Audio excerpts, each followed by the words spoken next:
आप मुझे दबाना चाहते हो, इससे अच्छा मुझे गोली मार दो। मैं चाहता हूं कि पुलिस प्रशासन मुझे गोली मारे और वो ये कहे कि एक गुंडे को हमने मार दिया है। और इनको बताना चाहता हूं, मैं गुंडा नहीं हूं, मैं बिरसा मुंडा हूं। बिरसा मुंडा झारखंड के पहाड़ों में पूरे अंग्रेजों से लड़े थे। मैं उत्तराखंड के पहाड़ों से लड़ाई लड़ करके पूरे भारत में इन काले अंग्रेजों से लड़ूंगा, लेकिन मजदूरों के साथ शोषण होने नहीं दूंगा। मैं गुंडा नहीं, मैं बिरसा मुंडा हूं। मैं गद्दार नहीं, मैं पैरियार हूं। अड़कर लड़ूंगा क्योंकि मैं हूं अम्बेडकर। इनके सामने झुकूंगा नहीं। नमस्कार, स्वागत है आपका ब्रेकिंग प्लस न्यूज में। इस समय में जो है उत्तर प्रदेश और उत्तराखंड के बॉर्डर पर मौजूद हूं, और बॉर्डर पर इसलिए मौजूद हूं जो कि आप जानते होंगे ललित जी जो लगातार जो है मजदूरों की आवाज उठाते हैं और लगातार धरना प्रदर्शन वो जो है उनके हितों के लिए करते रहते हैं, उनकी आवाज बुलंद करने का काम करते हैं। उनको हरिद्वार जो है प्रशासन ने जिला बदर कर दिया है और गुंडा एक्ट की कार्यवाही उन पर की गई है। अब ललित जी जो है हमारे साथ में उनसे बातचीत करेंगे, समझने की कोशिश करेंगे कि आखिर ऐसी क्या वजह आन पड़ी कि हरिद्वार के जिला प्रशासन को उनके ऊपर जो है गुंडा एक्ट की कार्यवाही करनी पड़ी। क्या माजरा है ललित जी, जरा थोड़ा सा विस्तार से बताएंगे। ये जो पिछले 1 साल से मजदूरों के ऊपर हो रहा शोषण था, उसके खिलाफ हमने आवाज उठाई जी। और उसको लेकर के ये हमारे ऊपर कार्रवाई करने की फिराक में थे। कई सारी कंपनियों ने झूठे मुकदमे किए और ये मजदूरों को तनख्वाह कम देते थे। तो हमने इस पे कानूनी कार्रवाइयां की, जो भी संवैधानिक तौर तरीके से हमने समाधान करने चाहिए थे वो हमने किए। इसके बावजूद जब उत्तराखंड में ये आंदोलन तेजी से बढ़ने लगा, लगभग 200 से 270 कंपनियों में ये प्रोटेस्ट सफल हुआ, तो इन पूंजीपतियों को परेशानियां होनी शुरू हुई। इन्होंने कुछ लोगों के थ्रू हमारे ऊपर झूठे मुकदमे किए और अब पिछले 2 महीने में इन्होंने 4 मुकदमे मेरे नाम पे किए। उन मुकदमों का रेफरेंस लेकर के अभी जिला प्रशासन पे इन्होंने गुंडा एक्ट मेरे ऊपर लगाई। तो अभी कई सारी कंपनियों में भी प्रोटेस्ट चला, नोएडा में चला, पानीपत में चला, जहां जहां भी चला। कई बार लेबर डिपार्टमेंट के जिम्मेदार अधिकारियों ने मुझे अपने केबिन में बुला के डराने की कोशिश की कि तुम संभल जाओ, सुधर जाओ, रुक जाओ, थोड़ा शांत हो जाओ, तुम्हारा नाम टॉप में चल रहा है, तुम्हारे ऊपर कार्रवाई हो जाएगी। रुड़की के एसडीएम ने भी मुझे बहुत ही टॉर्चर करने की कोशिश की, अपने कार्यालय पे बुला के, आवास पे बुला के डराने की कोशिश की। लेकिन मैंने वहां भी उनको बोला कि अगर सरकार ने कानून बनाया है, सरकार वेतन बढ़ाने की बात कर रही है और डीएम कमिश्नर को ये अधिकार है कि वो उसको लागू करे, तो फिर ये लागू नहीं होगा तो प्रदर्शन तो होगा। मैं अब भी यही बोल रहा हूं, अगर मुझे गुंडा एक्ट करके मजदूरों की आवाज दबाई जा सकती है, अगर मुझे जिला बदर करके मजदूरों की आवाज दबाई जा सकती है तो दबा के देख लो। मुझे आज रात कल हमारा पूरे दिन भर एक कंपनी ऐसा इंडिया ग्लास जो कि लाठरदेवा इंडस्ट्रियल एरिया में है, झबरेड़ा के पास, वहां पर एक प्रोटेस्ट चला। एक कंपनी के श्रमिकों का ये वेतन वृद्धि और कई विसंगतियों को लेके वहां पे प्रोटेस्ट चल रहा था। प्रशासन ने वहां पर सहमति बनाने की कोशिश की और झबरेड़ा थाना के इंस्पेक्टर साहब ने, इंचार्ज ने हमें ये आश्वस्त किया शाम को कि आप आज धरना स्थगित कर दीजिए, कल हम लेबर कमिश्नर और लेबर डिपार्टमेंट के लोगों के साथ में, सक्षम अधिकारियों के साथ में आपकी समस्या का समाधान कराएंगे। ठीक शाम को हमने वहां से धरना प्रदर्शन को शांतिपूर्वक स्थगित कर दिया और उसके बाद में प्रशासन ने बड़े शांतिपूर्वक तरीके से हमें ये दोबारा फिर बोला कि आप जाइए, कल हम आपकी बात का समाधान करवाएंगे। लेकिन रात भर पुलिस प्रशासन बता रहे हैं कि जगह जगह पुलिस लेके घूम रही है, मुझे बदनाम कर रही है, कि गांव-गांव में घूम रहे हैं कि एक गुंडा गायब हो गया है, उसको ढूंढ रहे हैं, ललित कुमार गुंडा है। मतलब ये मेरे घर एक बार गए और आसपास के गांव में 50 बार गए।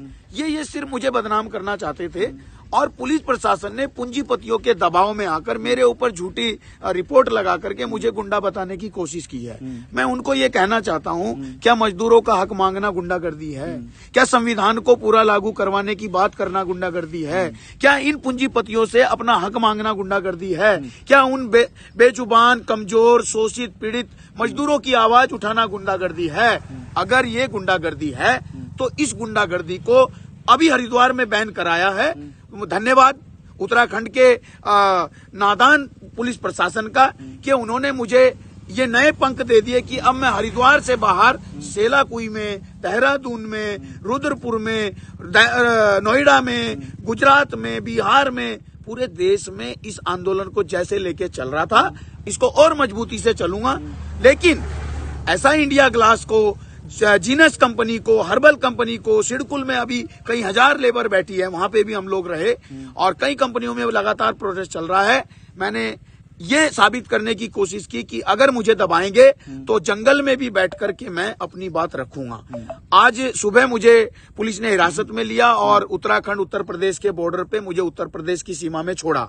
मेरा ये आरोप है, अगर नोटिस में जिला बदर की बात थी तो मुझे देहरादून में छोड़ते, मुझे दूसरे किसी उत्तराखंड के जिले में छोड़ते, मुझे राज्य बदर कैसे किया? जो राज्य बदर किया, राज्य की सीमा से बाहर छोड़ा, ये एक असंवैधानिक काम किया।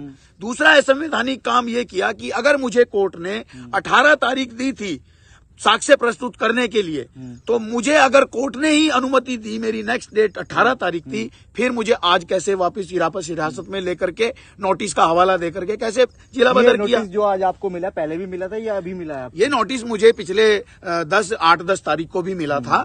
मुझमें उसमें 10-11 तारीख कोर्ट में जाने के लिए बोला गया था।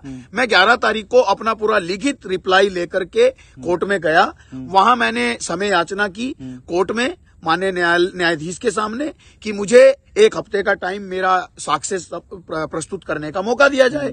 मेरे लिखित आवेदन के आधार पर मुझे 1 हफ्ते का टाइम दिया गया, 18 तारीख दी गई। लेकिन आज मुझे हिरासत में लेके बॉर्डर से बाहर फेंक दिया गया। मेरे साथ बहुत ही ज्यादा एक तरह से असंवैधानिक बर्ताव किया गया। उस असंवैधानिक बर्ताव से मैं बहुत ही अपनी मानहानि समझ रहा हूँ। पुलिस प्रशासन ने जो मेरी मानहानि की, इन पूंजीपतियों के दबाव में आके, मैं अभी उत्तर प्रदेश के बॉर्डर के दायरे में बैठा हूँ, यहाँ जंगल पे नहर किनारे। मैं आज यहाँ बैठूंगा, जब तक बैठूंगा जब तक मेरी मानहानि का जवाब प्रशासन न दे दे और मजदूरों के हर धरना प्रदर्शन का जब तक अब जवाब नहीं मिलेगा, मैं जिला तो दूर है, मैं इस आंदोलन में लगातार रहूंगा। और जिले की जो बात है, जिले में नहीं जाऊंगा तो देश भर में यह आंदोलन जारी रखूंगा और ये मुझे किसी भी तरह से दबा नहीं सकते। एक बात और कहना चाहूंगा, अगर पुलिस प्रशासन को पूंजीपतियों के जूते चाटने का इतना शौक हो गया है, अगर कल के मंगल पांडे को अंग्रेजों की गुलामी समझ में आ गई थी, आज के इन मंगल पांडों को इन काले अंग्रेजों की गुलाम समझ में क्यों नहीं आ रही है? ये उनके जूते क्यों चाटना चाहते हैं? पुलिस प्रशासन हिटलर शाही से, सरकार के हिटलर शाही आदेशों का फरमान लेकर के हमारे ऊपर जो एक्ट लगा रही है, हमारे ऊपर जो हमारी आवाज को दबाना चाहती है, उनको मैं बताना चाहता हूं, अगर आप मुझे दबाना चाहते हो, इससे अच्छा मुझे गोली मार दो। मैं चाहता हूं कि पुलिस प्रशासन मुझे गोली मारे और वो ये कहे कि एक गुंडे को हमने मार दिया है। लेकिन मैं इनको बताना चाहता हूं, मैं धरना प्रदर्शन और मजदूरों की आवाज इसलिए उठा रहा हूं कि कल इन पुलिस वालों के बच्चों को भी धरने पे बैठना ना पड़े, इन फर्जी नेताओं के बच्चों को भी इन फैक्ट्रियों में शोषण झेलना ना पड़े, इसलिए कि गरीब किसान मजदूर के बच्चों को इन फैक्ट्रियों का शोषण झेलना ना पड़े। मैं तो इसलिए आवाज उठा रहा हूं। मुझे नौकरी नहीं चाहिए, मुझे कोई कॉन्ट्रैक्ट नहीं चाहिए, मुझे किसी का पैसा नहीं चाहिए। मुझे चाहिए इस देश की जनता के साथ में न्याय हो, इस उत्तराखंड के मजदूरों के साथ न्याय हो, उत्तर प्रदेश के मजदूरों के साथ, हरियाणा के मजदूरों के साथ न्याय हो।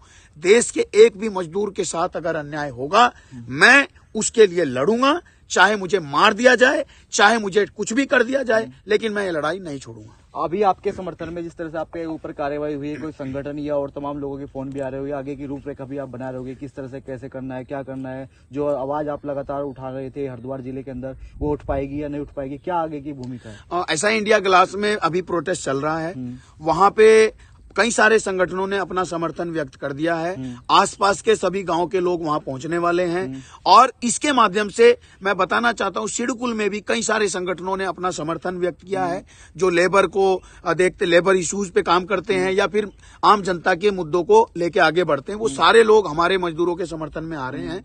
अगर किसी भी लेबर लीडर को अगर आज की तारीख में झूठे मुकदमे किए जाएंगे, या तो उनको तत्काल वापस ले लिया जाए, लेकिन अगर ये इस तरह के झूठे मुकदमे करेंगे तो हम लेबर कमिश्नर के भी खिलाफ मुकदमे करेंगे, डीएम के खिलाफ भी मुकदमे करेंगे, क्योंकि ये जो डीएम की कुर्सी पे बैठे हैं, ये जो लेबर कमिश्नर की कुर्सी पे बैठे हैं, ये कानून लागू क्यों नहीं करवाते? और अगर लागू नहीं करवा सकते, माने लेबर मिनिस्टर साहब अगर नहीं बनाए हुए कानून लागू नहीं कर सके, इस्तीफा दे देना चाहिए इनको अपनी कुर्सी से। जब तक ये या तो इस्तीफा नहीं देंगे या कानून को लागू नहीं करेंगे, हम ये लड़ाई लड़ेंगे। और मैं आपके चैनल के माध्यम से तमाम जनता से निवेदन करना चाहता हूं, जहां भी कहीं आप हैं, ये तमाम लेबर के आंदोलन में सहभाग करो, ज्यादा से ज्यादा संख्या में शामिल हो जाओ, ताकि ये बता दें ये लड़ाई अब आर पार होगी।